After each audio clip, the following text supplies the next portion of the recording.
कुर्वन्नवेह कर्माणि जिजीविषेचतं समः एवं त्वयि नान्यथेतोऽस्ति न कर्म लिप्यते नरे।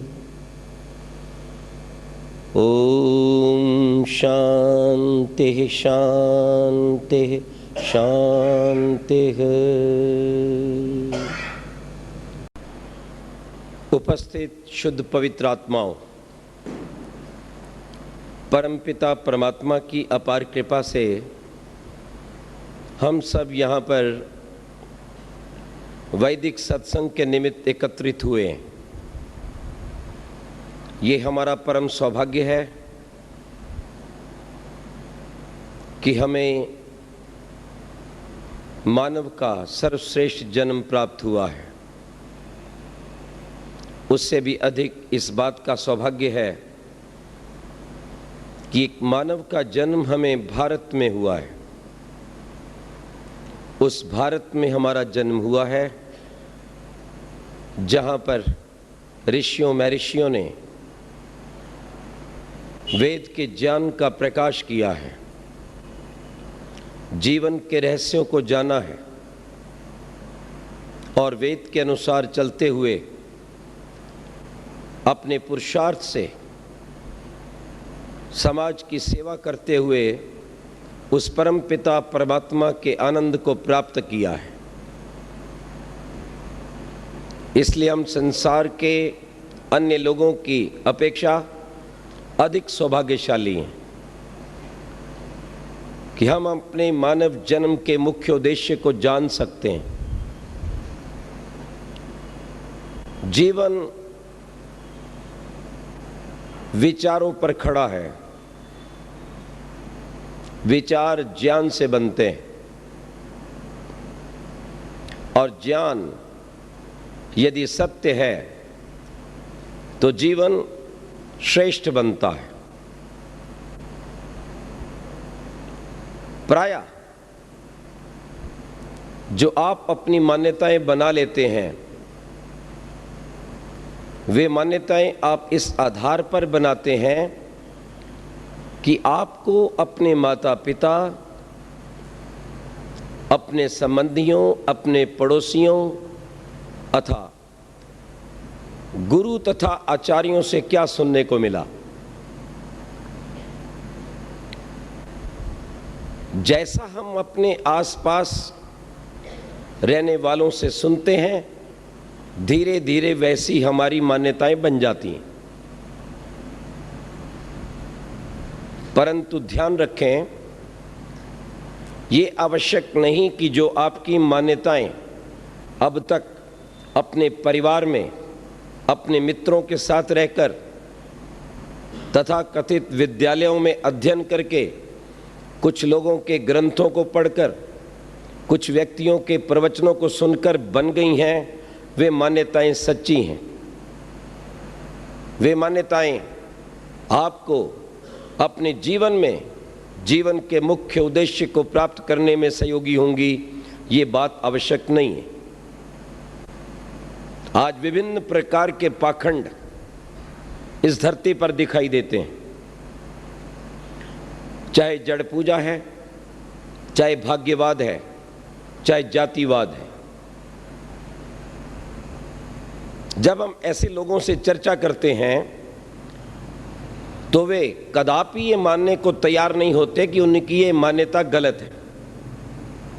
वे हमें ही गलत समझते हैं और अपने आप को ठीक समझते हैं और उसकी सिद्धि में एक बात कहते हैं, हमारे घर में तो ये बहुत वर्षों से चला आ रहा है। क्या वर्षों से चला आ रहा झूठ नहीं हो सकता?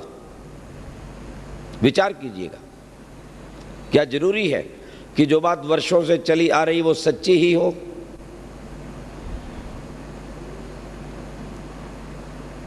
कोई अज्ञानी व्यक्ति भूत को मानता है और उसके भूत को मानने के कारण उसकी संतान भी मानती है, परंतु क्या संसार में कहीं भूत होते हैं? कहीं भूतनियां, कहीं चुड़ैल, कहीं उसके विद्यालय, कहीं उनके चिकित्सालय होते हैं कहीं? क्या आपने कभी भूतों और भूतनियों के बच्चे भी देखे? भूत और भूतनियां होती हैं तो बच्चे भी तो होते होंगे। बच्चे होते हैं तो कभी बीमार भी हो जाते होंगे। हमने तो अनेक बार प्रयास किया खोजने का, कहीं भूत नहीं मिला, कोई भूतनी नहीं मिली। हाँ, उसके पीछे छिपे हुए कुछ बहकाए गए व्यक्ति अवश्य मिले। कोई पत्थर फेंक रहा था, कोई रात के अंधेरे में लाल रंग हाथ पर लगाकर और दीवारों पर छापे लगा रहा था जिससे लोग डर जाएं। कोई किसी के घर में हड्डी डाल रहा था, कोई धीरे से कपड़ों में आग लगा रहा था, और वो सब लोग पकड़े गए, लेकिन भूत नहीं पकड़ा गया। होता तो पकड़ा जाता, भूत नहीं है। यदि आपने भूतों को देखना हो तो भारत का एक प्रसिद्ध नगर है रांची। रांची में एक उपनगर है धुरवा रांची। वहां पर भारत सरकार का एक बहुत बड़ा चिकित्सालय है। आपको वहां पर कितने ही प्रकार के भूत और भूतनियां मिलेंगी। कोई कहता है मैं हनुमान हूं, वो कहती है मैं काली हूं, तीसरी ने कहा मैं महालक्ष्मी हूं, चौथा कहता है मैं भैरव हूं। और जैसे ही उन्हें इंजेक्शन लगता है, दवाई दी जाती है, बिजली का करंट लगाया जाता है, वो धीरे से बोलती नहीं मैं तो राम प्यारी हूं, मुझे छोड़ दो। और जो हनुमान बना हुआ था वो कहता है नहीं जी नहीं, मैं तो रामलाल हूं, मैं हनुमान नहीं हूं, मुझे छोड़ दो। क्यों भैया? सारा भूत उतर गया। मेरा ये कहने का अभिप्राय है, जो कुछ आपको धारा से प्राप्त हुआ है ये सब कुछ सत्य ही है, ऐसा मानना ही असत्य है। एक नहीं, ऐसे अनेक उदाहरण दिए जा सकते हैं। ठीक इसी प्रकार की चर्चा ये भाग्यवाद की भी है। आज भाग्यवाद सबसे अधिक शक्तिशाली बना दिया गया है नहीं, बना दिया गया है। किसने बना दिया? विज्ञापन ने। यह विज्ञापन का युग है, इलेक्ट्रॉनिक्स मीडिया का युग है, इसलिए आज भाग्यवाद सबसे अधिक शक्तिशाली है। प्रतिदिन अपने भाग्य को देखिए, सुनिए और फिर अनुभव कीजिए। मैं आपसे जानना चाहता हूं, अपने भाग्य को सुनने के पश्चात क्या आपके जीवन में परिवर्तन आया? जितने लोग यहां पर बैठे हैं, क्या अपने रेखा, ये जो हस्त की रेखा है, उनका ग्रह है, राशि है, राशि का फल है, क्या इसकी जानकारी होने के पश्चात आपको कोई लाभ हुआ? आपकी संतान के भीतर कोई परिवर्तन आया? आपके परिवार में कोई शांति आई? आपकी आयु लंबी हुई? क्या आप रोगों से बचे? क्या आपके बच्चे श्रेष्ठ धार्मिक, आर्य, आज्ञाकारी, देशभक्त बन गए? आज जितनी भीड़ भाग्यवाद को बताने वालों की है, संभवतः उतनी भीड़ तो धर्म का प्रचार करने वालों की भी नहीं है। दूरदर्शन पर जिस किसी भी चैनल को खोल दो, वहीं एक भाग्यवादी दिखाई देता है जो दावा करता है आज आपका दिन ऐसे होगा, आप ये कमीज पहनेंगे तो ये हो जाएगा, इस रास्ते में जाएंगे तो ये हो जाएगा, आज ये मत खरीदिए, आज ये मत बेचिए। तो एक बच्चे ने जब ये सुना वे अमुक राशि वाले सफ़ेद कमीज पहने, वो जैसे ही सफ़ेद कमीज पहनकर घर से बाहर निकला, अभी थोड़ी दूर पर ही गया था कि नीचे किसी नादान व्यक्ति ने मार्ग में केले का छिलका डाल रखा था। उसने ध्यान नहीं दिया, केले पर पैर आया, पैर फिसला, सीधा गंदी नाली में चला गया और पता नहीं चल रहा था कि कमीज सफ़ेद है या काली है। पूरे का पूरा बेचारा गंदे नाले में डूब गया, क्योंकि भाग्य फल ऐसा ही कहता था कि सफ़ेद कमीज पहन के जाना, आज तुम्हारा कल्याण होगा। क्यों जी, कितना कल्याण हुआ जरा मैं आपसे जान लूं? विचार कीजिएगा जरा। आज जिस किसी को कहो कुछ काम करो, पुरुषार्थ करो, आगे बढ़ो, वही कहता है जी अपने पुरुषार्थ करने से, आगे बढ़ने से कुछ होता तो है नहीं। हमने कहा क्यों नहीं होता? बोले जैसा भाग्य लिखा है वैसा ही होता है और भाग्य को कोई बदल नहीं सकता। मैंने कहा जैसा लिखा है वैसा ही होता है, तो आप ये भागदौड़ क्यों कर रहे हैं? आपकी जन्मपत्री में, आपके जीवन में जो लिखा है कि इतना धन आपको मिलना है, इतनी शिक्षा आपको प्राप्त करनी है, इतना सुख आपने प्राप्त करना है, तो फिर आप चुपचाप बैठे रहो अपने घर में, हैं? आराम से चादर तान कर सो जाओ। जितना पैसा आना होगा वो तो आएगा ही, क्योंकि लिखा हुआ है। रसोई में उठकर जाने की कोई आवश्यकता नहीं। आप कष्ट करो, रसोई में जाओ, प्रातःराश बनाओ, फिर भोजन की चिंता करो, फिर बाजार में भागो, क्या जरूरत है? क्यों? भाग्य में तो लिखा ही हुआ है, जो होना है वो तो टल नहीं सकता। चुपचाप बैठे रहो, जो आज के दिन भोजन मिलना होगा मिल जाएगा, कल जाकर ऐसा ही करना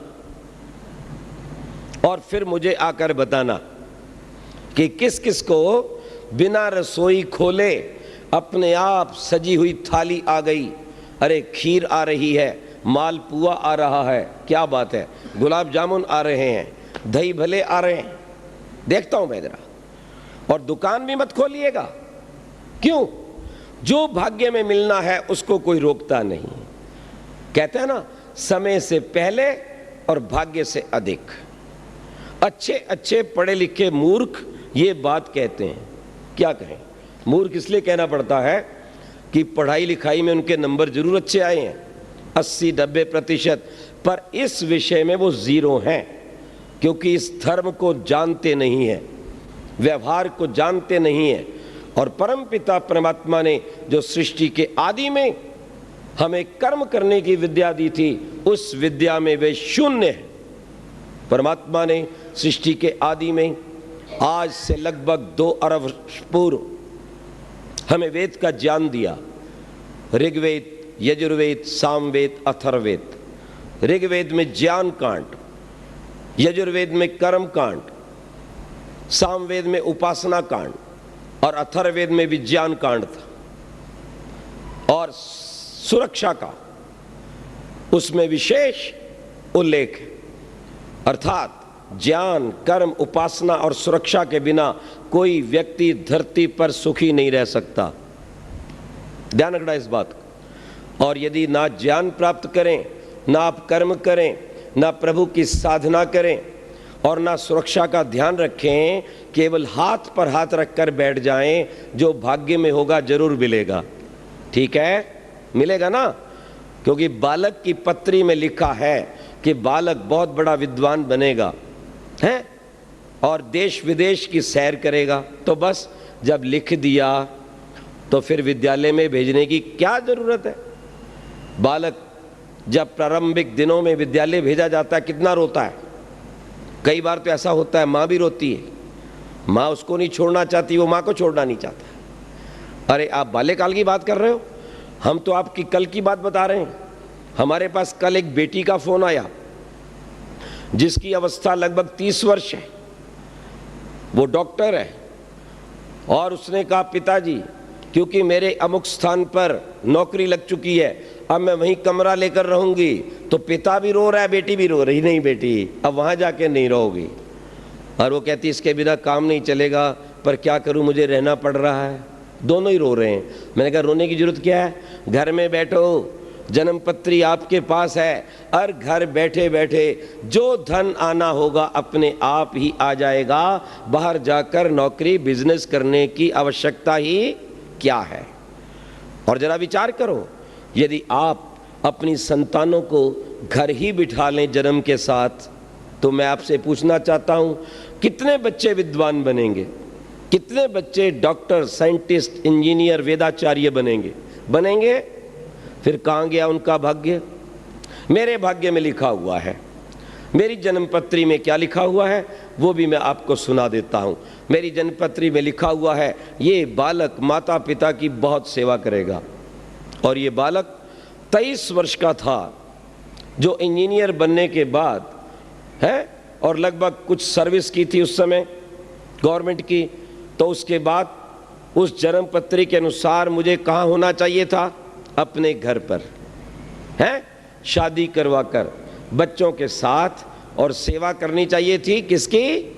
माता पिता की। और ये बालक गत समझ लो आप लगभग 34 वर्ष से घर से बाहर है। तो अब आप ये बताइए कि भाग्यवादी ठीक है या गलत है? तुम्हारी जन्म पत्रियां तुम्हें वास्तव में ठीक मार्ग दिखाती हैं या कि जीवन में सदा उलझाती हैं? इसलिए दयानंद को कहना पड़ा, अमर ग्रंथ सत्यार्थ प्रकाश के द्वितीय समुल्लास को पढ़िए। उस क्रांतिकारी ग्रंथ के दूसरे अध्याय में ऋषि दयानंद कहते हैं, ये जन्म पत्री नहीं, ये शोक पत्री है, और इसको बल्कि मृत्यु पत्र कह दिया जाए तो बहुत ही अच्छा है। अगर किसी को शीघ्र अकाल मृत्यु का ग्रास बनना हो, मृत्यु रूपी दुख को प्राप्त करना हो, मृत्यु रूपी अंधकार में भटकना हो, ध्यान रखना, तो बस वो जन्म पत्री के अनुसार चलता रहे। आप कहेंगे मृत्यु पत्र? हाँ, मैं कहूंगा बिल्कुल, एक नहीं अनेक उदाहरण दे सकता हूं, लेकिन अभी एक ही उदाहरण दूंगा समय के अभाव में। पिछले दिनों की बात है, हमारे दक्षिण का रहने वाला एक युवक, संभवतः उसका नाम नागार्जुन या ऐसा कुछ था, और वो युवक इंजीनियर था। दुबई के अंदर वो कार्य कर रहा था एक कंपनी में। प्रातःकाल उसने अपना दूरदर्शन खोला। दूरदर्शन खोलते ही भाग्यवाद का प्रकाश करने वाले वो महाराज जी आकर खड़े हो गए, जिन्होंने कई प्रकार की मालाएं, कई प्रकार की अंगूठियां और कई प्रकार के तिलक लगा रखे थे। वो आकर बैठ गए, आइए भाग्य को जानिए। ये बालक भी बैठ गया, ये नौजवान इंजीनियर है, लेकिन कैसे